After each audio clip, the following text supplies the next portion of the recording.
What is good, people? Welcome back to the channel. KG is back for the second time today. We're going live for this one. I have a few thoughts, I have a few feelings, and I want to get a gauge, man, from the fan base live. And also in the comments after, if you haven't joined the live, click the notification bell as well, people. I know that sometimes you don't get all notifications. So if you've got it on and you haven't received notification, click it off and put it back on again.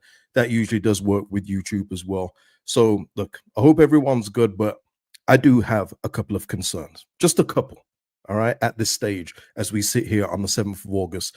Now, I've done a video already in terms of El Canus and a few other things, Mateo Joseph loan. I've done that in an early video. I'll link it at the end of this one as well when it's available so you can watch that one. So I won't be repeating too much of what I said in that one.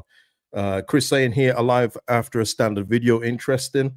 Ash here saying, hey, you're early. Great to see you. I hope you're well. Always early. I always set it for half an hour before. If I'm not there at that actual time, I will be earlier. That's how I always do it, because I know that YouTube does send out half an hour warnings, don't they?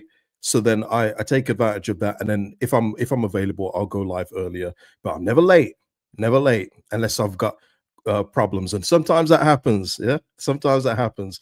Good to catch you live. Good for you to join me, man. Let Farke cook. That we're gonna get into that. What's up, Johnny Cash? Yeah, Ryan asking here, you worried yet?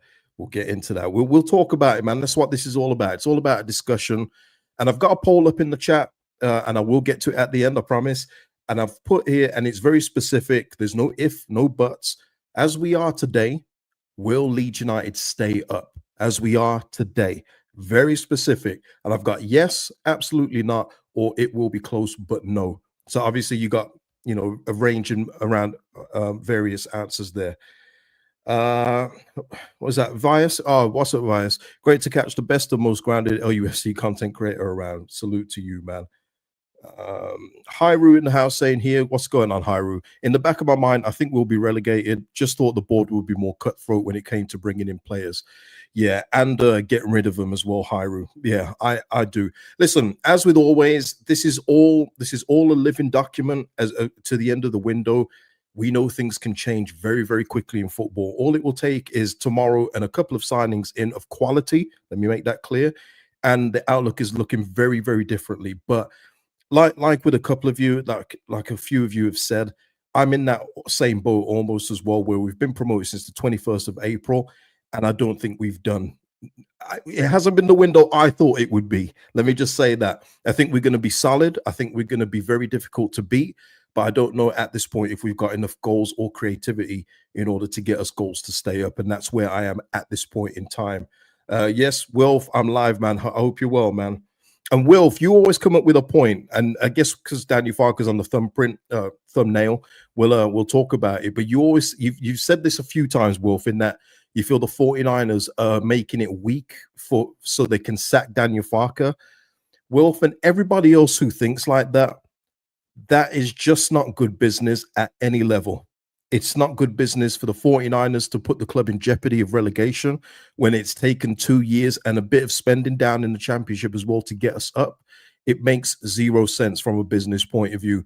Yes, the rumors were out there in the summer, and Parag took his sweet time clarifying that Daniel would be staying as the coach, but they've backed him. So they backed him in the summer. They need to back him in the transfer market. Putting the club in jeopardy of relegation does the 49ers absolutely no good. Investors and everything else like that, sponsorships, all go down once we get relegated. So I just want to put that one to bed. They will want Danny Farke to succeed. Do they want him to do it on the cheapest budget possible? Of course they do. But that is unrealistic as of currently where we are. Yeah, and exactly, Ryan, as well, especially expanding Ellen Road, and we're seeing all the news with that. They are not going to want that big stadium to be in the championship, much like Everton didn't want their new stadium to be in the championship also. We are just the same, but you've got to also move correctly as well. Wilf carrying on though. Wilf is sticking with his guns. I like it, Wilf. I think it would be a quick process, 5 games or less. I don't think they would have backed him in the summer, Wilf, just to give him 5 games, especially when 2 of our opening 5 fixtures are against Arsenal and Newcastle. Don't see that happening, Wilf, unless it's like a catastrophe from game 1. But what I want to say again, and you guys know my feelings on Farke, and this is why I class myself pretty objective. I don't know how great of a coach he is, but I do know he needs the tools to operate. He definitely needs the tools to operate. So if he's not given the full tool bag, or at least a full tool bag at almost, 90%, 85%, 90, then I'm not going to put it all on Daniel Farke, because I know he needs the players in order to be an outstanding coach at this level. Championship level, fine. Premier League, it's been a different story, and it won't be any different if he's not back properly here. So I want him to be given the tools. Let me make that clear. Um, yeah, if they wanted to get rid of him, they would have just sacked him. Yeah, I mean, I think what he means, Danny, is that there were leaks, weren't they, in the summer? And then you had the whole thing with Parag granting Sky an interview and then saying, actually, no. And they left it a long time before they actually said, no, Daniel's our man. They didn't need to leave it as long as they did if they knew Daniel was going to be the man. There was obviously other coaches being spoken about at the time, but then they come out and said, Daniel is our man, and we will be backing him aggressively in this market. But they've done one of those things, right? Let's have a look. Barry here saying here, because I also see this a lot as well. They are ambitious, and let's be realistic. So far, they've got players through at cheaper rates. We are finally being run correctly, and I think we're holding out for 2 or 3 players to be available. Yeah, absolutely, Barry. The only thing is, and I guess, listen, time will tell when we get to the end of the window. I always feel that you should start strong. I think that you should show your intent with what you're going to be about by getting in those absolute key players in early doors, and then you can fill out the rest of the squad later. And I've said it before, probably getting sick of saying it now. I think Mecha, if we didn't sign him, I think he'd probably be in Turkey now, in a club somewhere there, maybe Greece. I don't think that there would be a big rush to get Mecha. Also with Banal, I think that he would probably still be at his current club. I think we could have probably fetched him at the end of the window as well. Don't think there would have been a big interest for them. The 3 signings that are absolutely crucial, Perry, Bion, and Stack. Those are 3 signings that absolutely take the team up a level from what we've already got. Goodmanson is one where I think he needs genuine competition. We cannot roll with just Goodmanson as the one. But again, Goodmanson, I think, would have been happy and again, going by his introductory video, people, I think if another Premier League club had come in for him, I think it would have been a battle between us and whoever else had bid for him. I don't think Leeds was his first destination. So it's one of these things where if you start off strong, other things will follow, we haven't done that in this window so far. Not even talking about Sean Longstaff here, but yeah. Let's have Vias with a super chat here. Thank you, Vias. Not being fickle, but Buonanotte or El Canus are glass signings for more or less established Premier League teams. Sunderland did it with Xhaka. Biol, Perry, and Stack are the difference makers. Where to next? Well, let's talk about that, man. Let's talk about it. Okay, let's get into it, because this one came up this afternoon, pretty much after I did my last video. So that's always how it happens in the transfer window. But this is from Ben Jacobs. Understand Leeds hold a genuine interest in Brighton's Facundo Buonanotte. However, there are currently low confidence in pulling off an ambitious move. Buonanotte has several suitors, including clubs with the Champions League, Dortmund, and have held talks and considering a bid. Well, this is the latest on that one, because Patrick Berger over at Sky Germany says Dortmund are in talks with Brighton for Buonanotte. The latest offer has been rejected. Been told Dortmund tried with a loan with an option to buy. Brighton are open to a loan, but prefer to send the player to another club within England. Now, again, Buonanotte, if we are able to get him on a straight-up loan, because Brighton have zero intention to sell, that is a good upgrade. And then if you add in an El Canus to go with that, maybe that opens up the sale to get in some funds. Maybe that opens up a sale for Brendan Aronson. Who knows? But this on a loan, straight up loan from Brighton, would be brilliant. I only think with Buonanotte, would he be willing to come to Leeds United after the way that he had the season at Leicester, where, again, he was one of the brighter sparks, but it's one of those where it was a lost cause in the end. And I've mentioned it before with El Canus. They sometimes the players get drawn into the suckiness of the team, and it happened with both.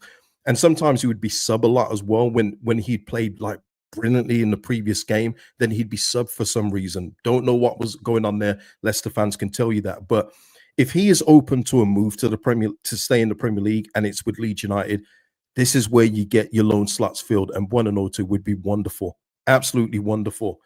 Pop saying here, deadline day, Solomon. I can see it. We'll get into it. Man said horse face Rudu. It was weird, wasn't it, man? If you saw him play, he'd have a really good performance, get subbed off, and you think you're gonna get to see him the next week, and he'd be on the bench, man. I didn't get it, but listen, Brighton want to do business with another club in England. We are here. We're available. Obviously, there might be other clubs as well involved with this in terms of Premier League clubs looking for a loan. I wouldn't be shocked with that.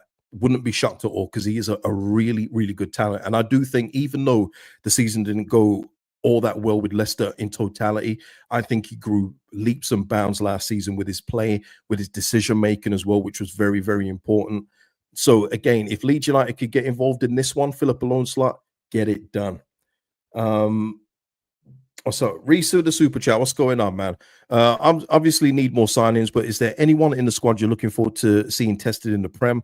Peru will step up well, I think. Yeah. Peru, I've still got Peru down for 8 to 10 goals if he's played with sufficient game time. Just with the way that he's a finisher. I love the way Peru finishes. For me, I think you'll be disappointed as well for last season and not hitting 20 Premier League championship goals. And I think he'll want to test himself at the very top, which is the Premier League.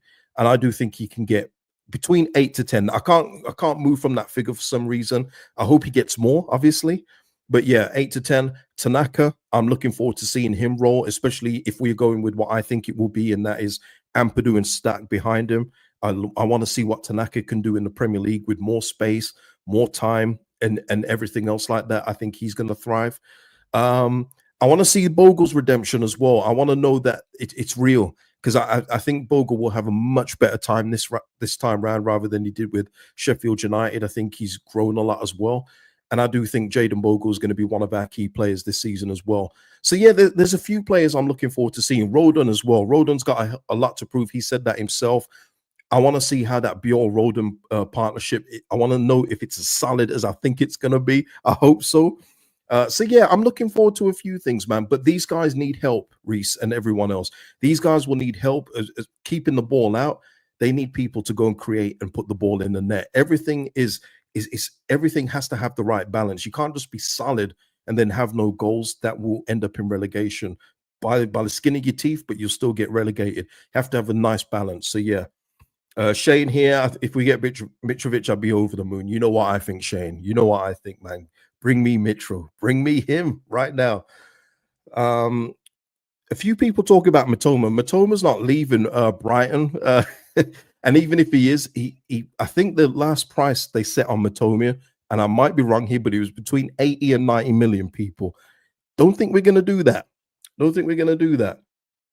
Ryan here saying here, I can't be too critical of the 49ers yet because we're going for target to improve us, but there's competition. We could bloat the squad with championship players, but we aren't.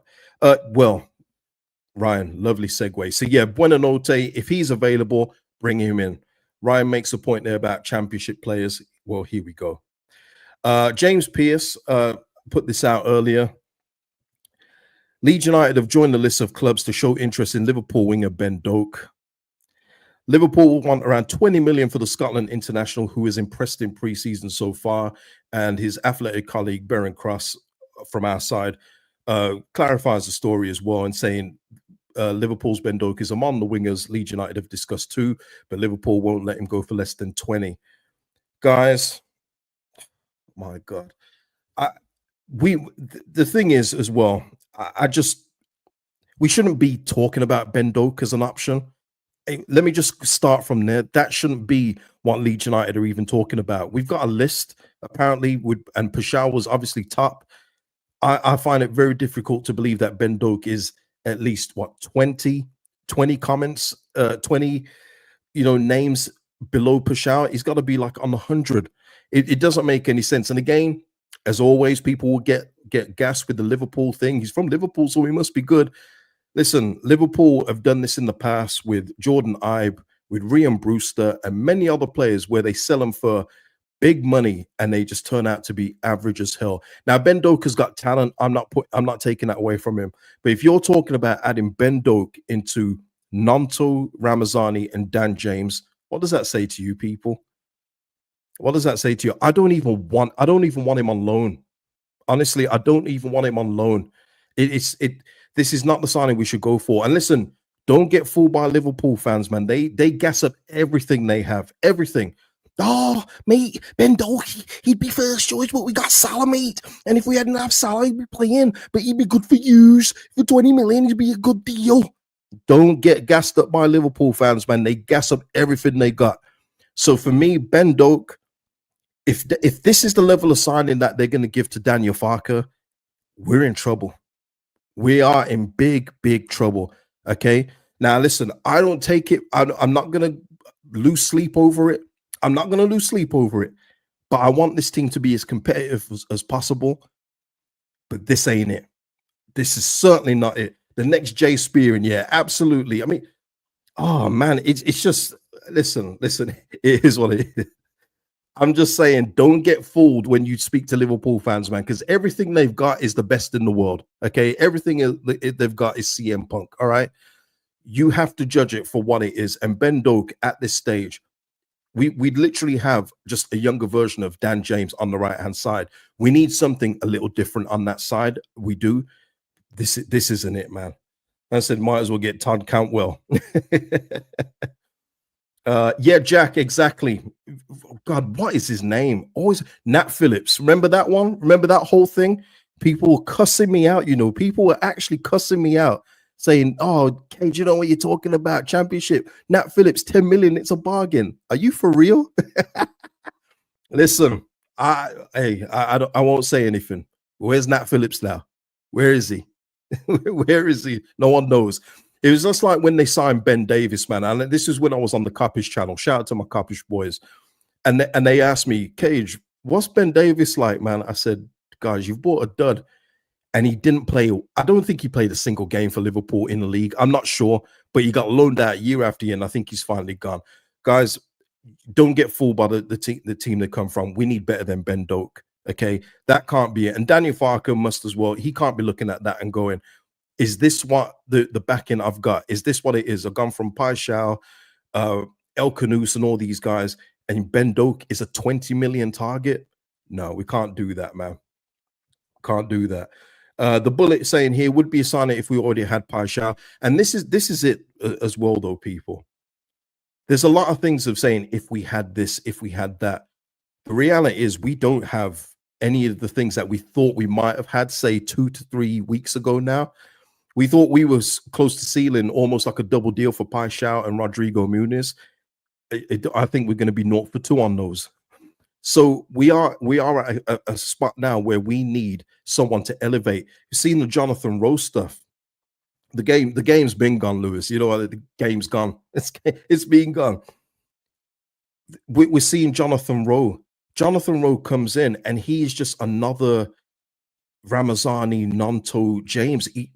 There's no elevation there, people. So what we're doing is we're playing with the same deck of cards without having that ace in the pack. We need some players that will lift the first 11. Stat comes in, he does that. Biol will come in when he's off suspension, do that. Perry does that. At this point, Goodmanson without the left back, another left back to go by his side. Everything else is going to be what we've brought up from the championship. And I thought we'd be in a much better position than that. I know some people will have Longstaff in their midfield. Good for you. I'm not putting Longstaff in ahead of Ampadu, Stack, or Tanaka. No. So, but that's me. Obviously, if you feel that way, that is cool. But the point is we shouldn't be having arguments over who should start. It should be, no, this is the guy that starts at this level. There's no discussion. Like if Paixão come in, he'd be starting. There's no discussion there. But at the moment, there's too many. Is he going to start over him? You know what I mean? It's one of those where we need to up the quality, man. Daniel Farke needs it. And that's why I've put him on the thumbnail today, because I want him to succeed. It doesn't matter what I think about him. I want the best for the football club, and the best for the football club is him succeeding. But he's not going to succeed with a short deck of cards. He's not. He really isn't.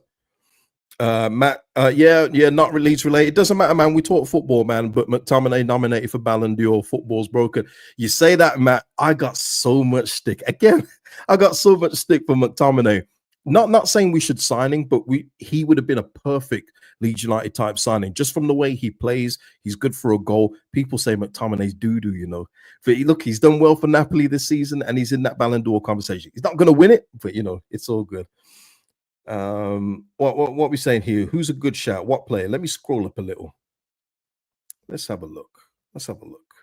Oh, I don't know. It's gone. It's gone. Lewis KG is a prophet, yeah. Hopefully not a lost prophet, Lewis. If you know, you know. Shame for that band, though. Shame for that band. Really good songs. Michael here. Would El Kanous be seen as a marquee signing? Not a marquee signing, Michael, but he's definitely an elevation on what we have in that area by far. You know, when you're talking, you've seen the friendlies, and again, friendlies, take them for what they are. But you've seen overall, we're working hard. It's very hard to break us down, but the creative spark isn't there. And El Kanous is that creative spark. But again, like with Leicester, and I mentioned it on the video earlier, so I'm kind of repeating what I've said here, but he was creating chances for Leicester last season and no one was finishing them off. That's why his numbers are so low, but his chance creation numbers are through the roof. So it's about surrounding, it's about, like I say, it's about putting the puzzle together and putting all the pieces so they fit. El Kanous would do that. We got Peru, get another striker as well that can help out in that scenario as well. Let's have a look here. What we're saying here. Jacob, yeah, why aren't we in for Grealish on loan? Well, we've seen what Man City's terms are, Jacob. They want the wages paid in full. And I don't know if we can do that. Now, I think Man City will have to bend some way because I think Jack's on like 300,000.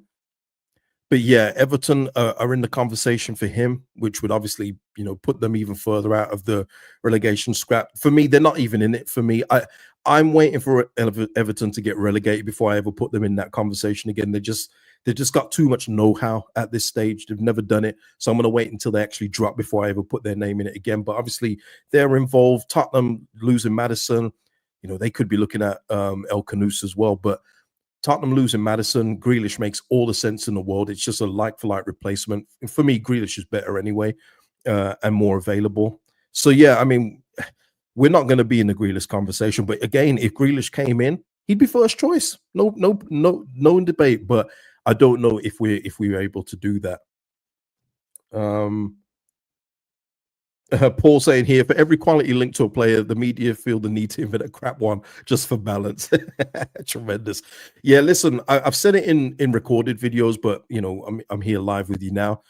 There's been some links that we've had since the Paixão breakdown that have just been absolutely horrendous, people. I haven't even bought some of them up because I just don't want to put them out in the atmosphere. There's been some really, really bad links. There were some after the Paixão deal broken where they were just unrealistic in that, yeah, we're not getting that player. You know, there's certain players where you just know, yeah, that's not worth shooting for the moon for. But then there was other ones where it's like, if this is the drop off from Paixão, we're in deep doo-doo, you know, one of those. But something that I said in the early video, again, I shouldn't repeat what I've said in early videos, but I'm not saying everything from that one, is that like Sunderland, where they've been having setbacks with certain players, like they didn't get their first choice goalkeeper, they then subsequently get another one, and they've done that deal. They've got their strikers in. They need centre backs, that's for sure, but they don't drop on the quality tip. Where it seems like some people in my comment section anyway are willing to accept Leeds just going for whoever wants to come to this football club, which is just dangerous. That will spell relegation. You know, Sunderland could have easily, with a couple of their nutbacks, go, you know what, we're never getting Granit Xhaka. That's never happening. But they got him. You know what I mean? Just because they didn't get their first choice, they then get another one that is on a really good level at Premier League level. So I hope that the board are looking at that. And that's why someone like a Ben Doak, that don't say that to me. Harvey.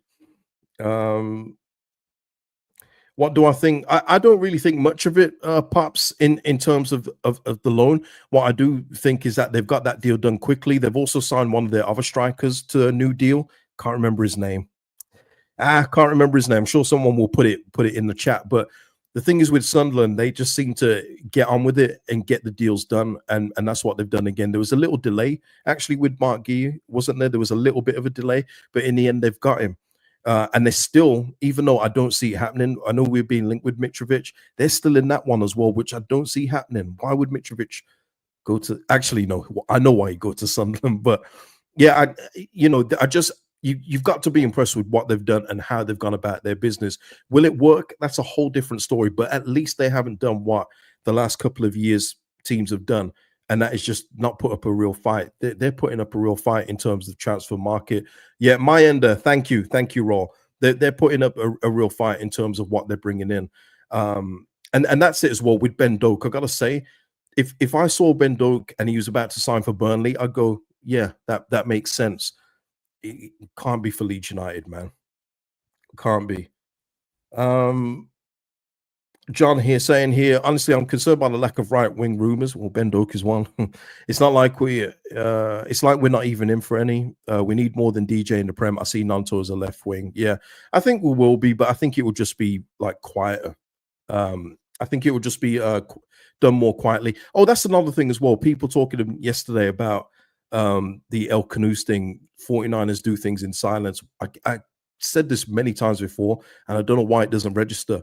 The 49ers will do things quietly, but as we saw with that report from Sasha Tavalieri, which should have been given to him by the agent, where we've got a meeting scheduled in a couple of days, it's the other side that will leak the stuff. So that's why you know, or will have an idea of what Leeds United are doing, because the agents on that side or the clubs or the media on that side will then give out information. So it's not the 49ers, you know, they're not going to tell Graham Smith, oh, Graham, can you put out there that we've got a meeting scheduled at 2 o'clock on Friday with El Canoes and his agent?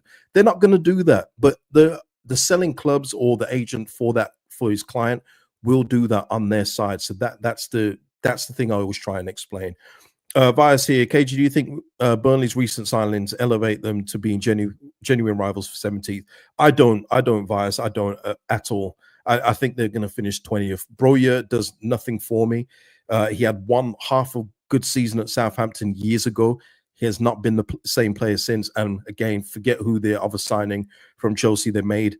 But no, I don't see them finishing 17th. I think currently they are 20th. Could prove me wrong. Could be us, you know, but no, I think they are the 20th team. But this is it with in terms of what I'm trying to say with all of this, you know, in closing as we come to the end. This year is a really good year to really try and compete and stay up. 17th for me, unlike the past couple of years, is in real reach for any of the promoted teams. Well, Sunderland and maybe us with what we've currently got, and if we add to it. With Brentford looking the way they're looking, Wolves looking the way they are, and you never know, there could be another faller. I mean, West Ham are about to sign Hermanson from Leicester for 18 million, which is a pretty pricey deal. You know, when you look at us getting Lucas Perry for 15, but they're shoring up their goalkeeping area. That's been a need for them because Ariola's fallen off a little bit. But there's other potential teams that could be down there. I mean, no one saw Man United and Spurs being down there last season. There's always that potential. And I feel this season is probably one of the best seasons in recent times for a promoted team to take the horns and build on that. I don't want to hear about Mitrovic. Oh, he's got low resale value. Mitrovic would get us goals this year. He's going to take a pay cut, people. He's not going to expect a Premier League team to pay him 400,000 a week. He knows that. He's done his time in Saudi. He's probably got the tax breaks that he needed to complete for that, and he's ready to come back to England and compete again. You know, I want to see us stay up, and then we can start thinking about building from season 2. That's when it gets easier, of course. But when you're looking at Sunderland getting in Xhaka through the door straight off the bat from promotion from the playoffs, you've got to be looking a little bit more ambitious as well. Yeah, Ryan as well. More teams playing European football too. Yeah, there's always that danger of teams that are not used to that Thursday, Sunday grind in terms of just them not being used to it and maybe overestimating how their squad can cope. There's always that, but you've got to give yourself the best chance. You can't go in undercooked. Otherwise, we are just going to be what we are at this point in time. Nidar saying short-term contract for Mitchell. Absolutely, man. And listen, you know what? Even if he wanted 3 years, Nidar, I'm giving it him. I'm giving him 3 years. We've given players worse than Mitrovic 5-year deals, and we're still paying for it now. Bamford, Harrison. We're still paying for it now. I'm giving Mitro 3 years. He's only 30, people. He's literally going to turn, 31 when the season is in motion. That's nothing. That's nothing. He's still fit. He's still raring to go, still scoring goals internationally and at club level. That's the definition of a no-brainer if you can get that deal done.